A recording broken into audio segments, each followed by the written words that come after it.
Today's episode of Northern Lights is presented by North Star Law Group, a trusted partner for small businesses in Minnesota's legal cannabis industry. Whether you've already applied for a license or just getting started, attorney Jen Riza and her team can help you build a compliant business, identify and navigate risks, put together an application, and keep you informed about the ever-changing Minnesota cannabis landscape. Are you ready to add North Star to your team? Visit northstarlaw.com/cannabis and let North Star Law Group guide you through confidently opening your doors. Again, that's northstarlaw.com/cannabis.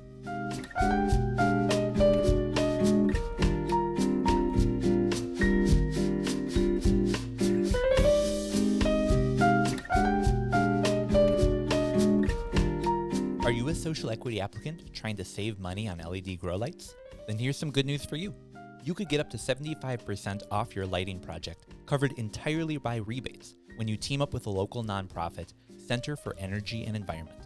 Since 2000, CEE has provided free energy consulting to Xcel Energy customers throughout Minnesota. Their team of lighting experts will help you get the highest rebates possible and take care of the paperwork so you don't have to. Starting a grow operation can be overwhelming, so take advantage of this free support from CEE. Go to mncee.org/GrowLED to sign up for your free consultation and find out how much you can save with lighting rebates. Again, that's mncee.org/GrowLED. Go get signed up today.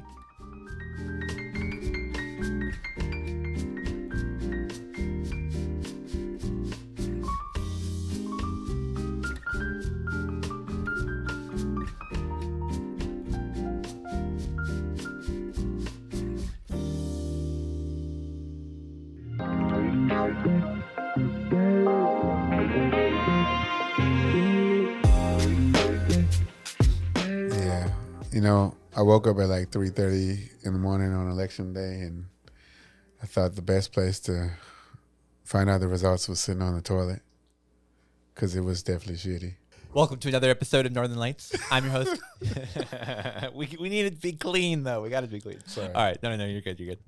Hello. Welcome to another episode of Northern Lights. I'm your host, Tanner, joined today by John, Marcus, and Jordan. Howdy, y'all. Howdy. What's going on? So, welcome. Thanks. What a week. Have you guys having anything happen this week at all? Nothing interesting. You? No.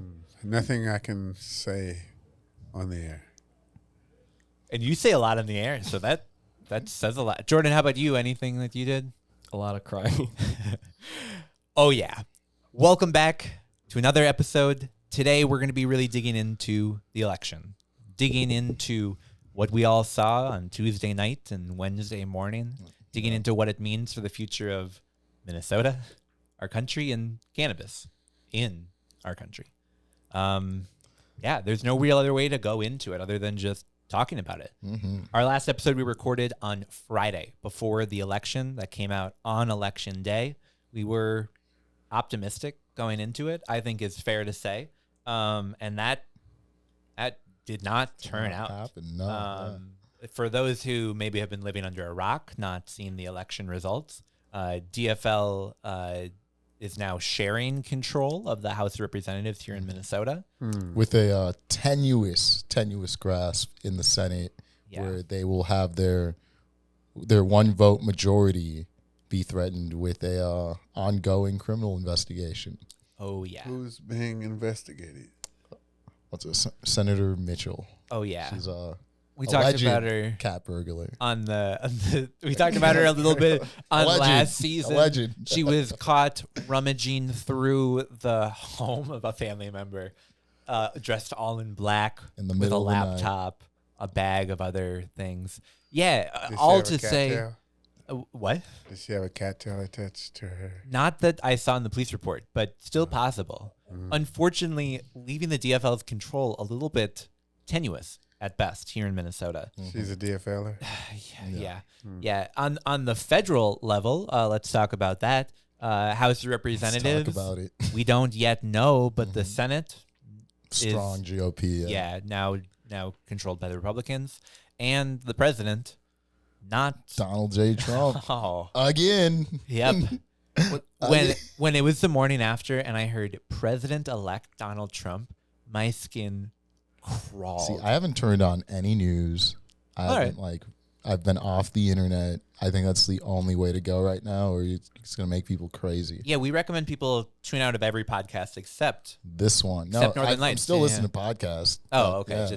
Yeah. It's not reading. It's not scrolling. Yeah, let's not really hide the fact this is going to be the episode that if you're a conservative, you might be a little bit upset after listening to this episode because, yeah, this is a tough election for anyone that really cares about cannabis and I don't know, nationalism. Like it's we don't need to be unabashed, but let's begin with a short statement, which is that the views and opinions expressed in this episode are not those of the Minnesota Cannabis College, but instead ours. Yes. Our personal views and opinions, and that's what we're going to talk through today. Now, to sort of help us guide through this difficult conversation is an article from our buddy, Dr. Clement Dabney. Did you guys know that he's now a columnist for the Star Tribune? Yeah, I think it's pretty cool. He had an article that came out just a little bit earlier today as we're recording, but last week when people are listening to this, they really walk through the election results and what they mean for cannabis. Now, we're not just like a politics podcast. I have lots of opinions on politics that we're going to sort of a little bit save and feature mostly the conversations around what this means for cannabis in Minnesota and nationally. For Tanner's political opinion. Yeah, that's coming during the high notes. But for this segment during the news, let's talk through what the House of Representatives mean. So as John mentioned earlier, we've got this really weird power sharing arrangement where the DFL and the GOP both have 67 representatives. In the DFL House too, there's just like two reps who are not, they ran for the first time, so they're not sworn in. So even if they were to try to do, there's not a lot they can do before session. Yeah. Like even before like all the federal stuff starts happening. Yeah. There's like not a lot of options right now. No, absolutely. And this is only the second time in Minnesota history that we're having House of Representatives, split so evenly. When was the last time? Back in the 80s. Okay. I mean, are there going to be two speakers of the House? How does it work? That's such a great question. Do you want to answer that one? There will not be. So in our Constitution, you cannot split the role of the speaker in the Minnesota Constitution, but you can split the duties. So what I think will happen is both sides will elect a floor speaker and there will be no speaker of the House. Is like my guess, unless in the power sharing agreement that we don't know when that'll happen at all. I heard Melissa Hortman talking on the news earlier today where maybe we're going to have like a DFL Speaker of the House and then GOP committee chairs. Or maybe we have power sharing where there's co-chairs of committee. Yes. And then like you said, there's the majority leaders and then someone who like functionally is the Speaker of the House. Floor leaders. But isn't the... Like, they're not going to be the person calling the shots like traditionally you have in the House. I mean, so there's no majority leaders then? There's no majority. Yeah. To be had. No. I mean, what do they call it? I mean, damn. Floor leaders, I think, is going to be the... I think the committee thing is really interesting because there's so much staffing that goes into that. It's like who will be running the Minnesota legislature at a staff level is really up in the air this year. Yep. Yeah. This isn't just like... And you've got, 120 some people elected and they got to figure out a way to make this share. No, this is like the staff that run the day-to-day operations. Some are nonpartisan, but a lot are. And how is that going to work? And who's staffing committees? Who's ensuring that bills make their way through? I've heard some people say this is going to be good because we're going to have, you're going to have to reach across the aisle. There's going to have to be compromise. But I personally don't think this is good. I don't see this at all as something that will be positive for functional government. I see it as something that will likely stall out basically everything. So it's just like going to be a session of stalemating. Hopefully not. I'm gonna be devil's advocate. Absolutely. Play off of us. Every vote matters, at least. So people have, like you said, you have to build some sort of consensus or do nothing.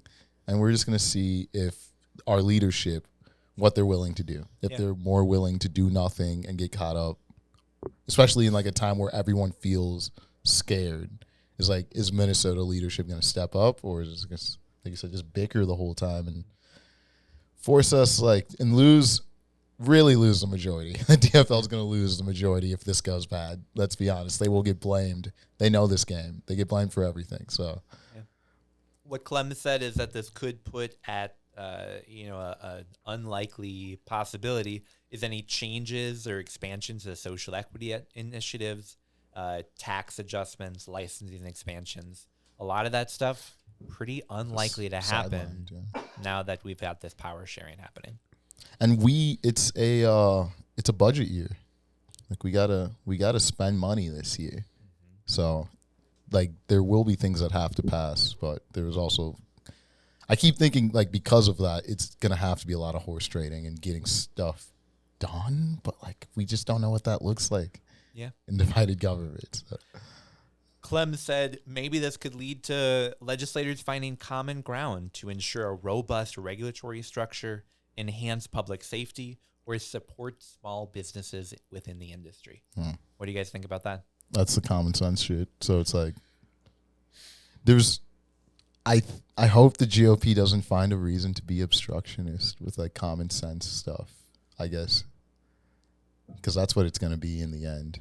It's like, you guys have to share power now. You can't just be like, no, nothing ever happens. I just think back to standing outside of Paul Gazelka's office.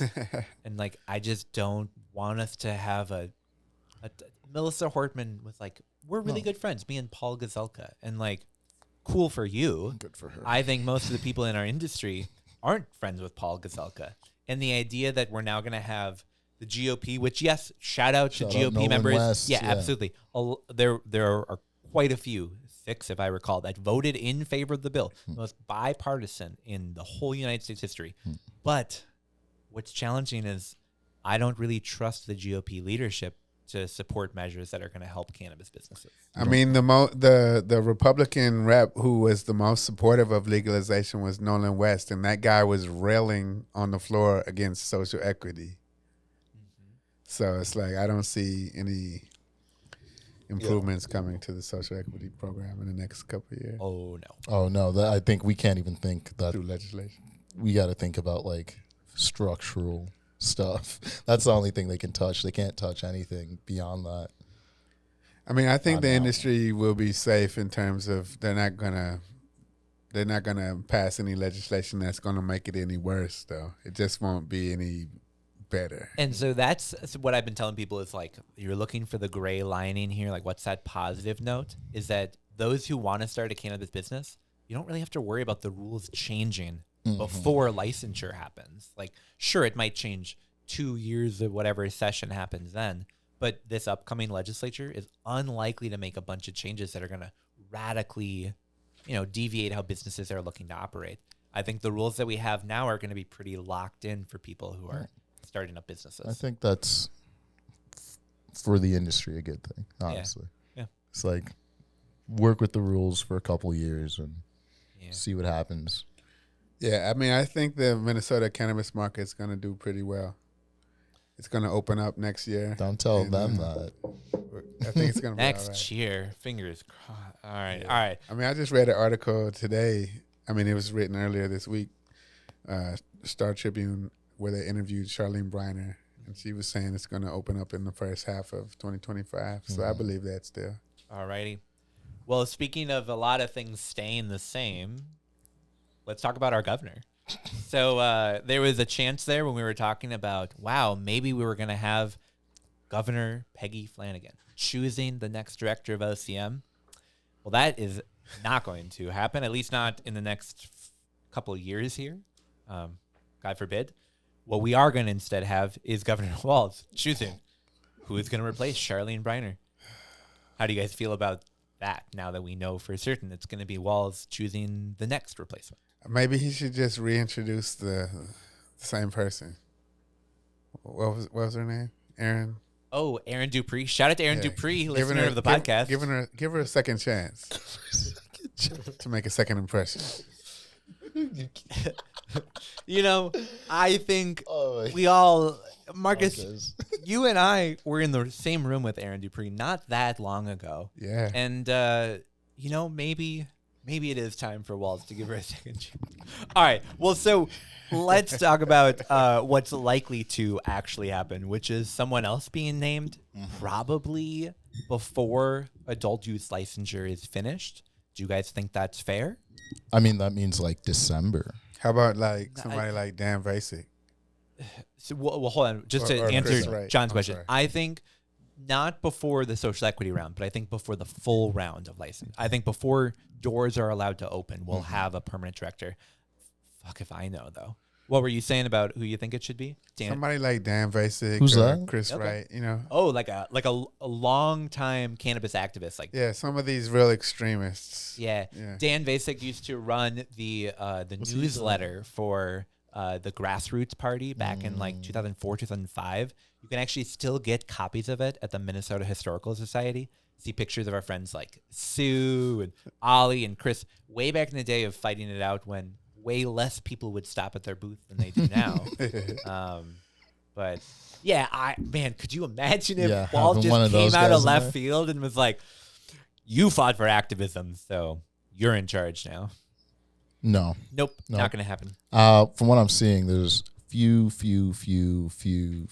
lessons being learned within the Democratic Party. So I think he's going to come. He's going to be like, who in my administration wants to do this? It's not even going to have anything to do with the industry. It's going to be like, who thinks they can take this job on and run it like every other fucking executive office? Do you think we'll see someone that's in government now? Most likely. Okay. 90%. Do you think we'll see Maybe out of like a state. lawmaker? Someone from out of state government, I could Okay. also see.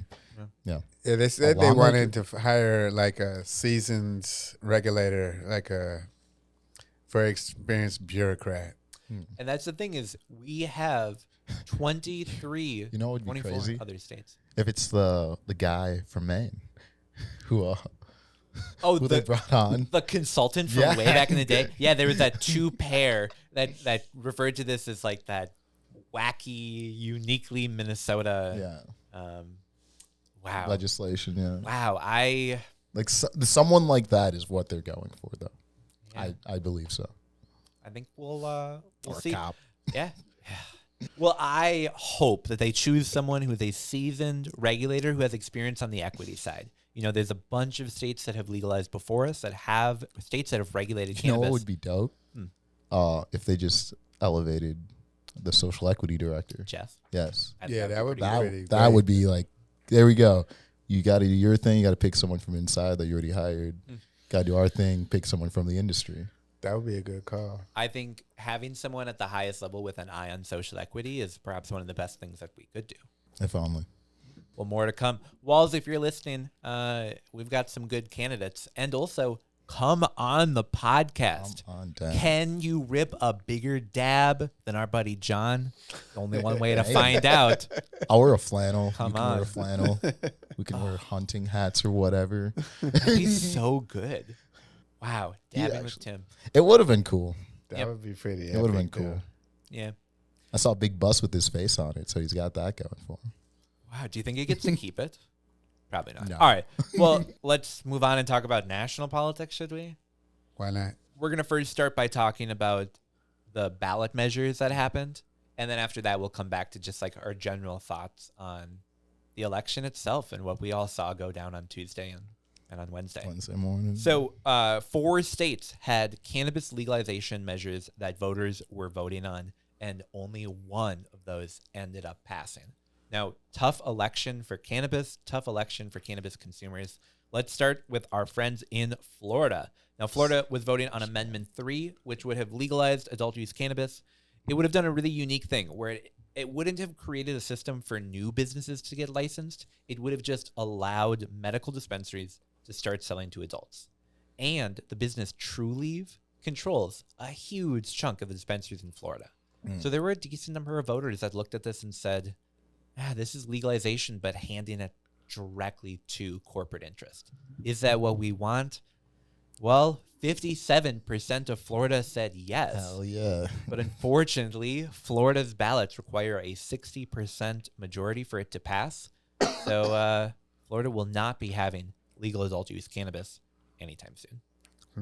That is just interesting. Because, like, I know Florida does fine with all the hemp stuff right now.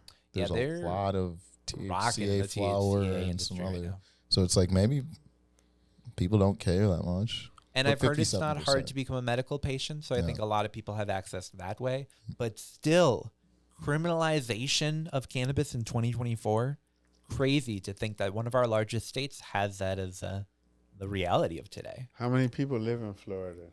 Oh, here we go. We're going to feature a guest star from our friend Siri. How many people live in the state of Florida?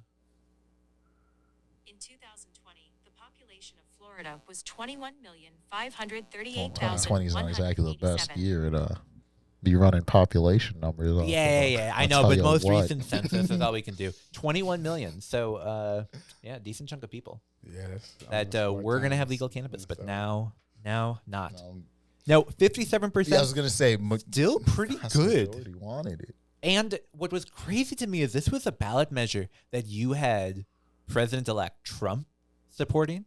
You had the Democrats in the state supporting. It was supposed to be like if you support weed, vote for this one. But alas, could not make it across that finish line. Was Governor DeSantis working against it? Oh, yeah. He was hardcore against it. Okay. He really does not favor the legalization of adult use cannabis and instead is sort of more of a fan of the hemp. He likes the hemp shit. That I know. He does. He's but good for him though. Governor DeSantis, if you would like to come on the show, Yes. you could zoom in, maybe. Zoom you right in. We'll send I'll you send some a bunch edibles. of gummies. Yeah. Yeah, Look this at you could be going, my guy. This could be chill. Governor DeSantis. We got to reach across the aisle, Marcus. Yeah. We got to reach across the aisle. Okay. But he eats booty like groceries. Well, so Florida, guys, what do you say we leave it there?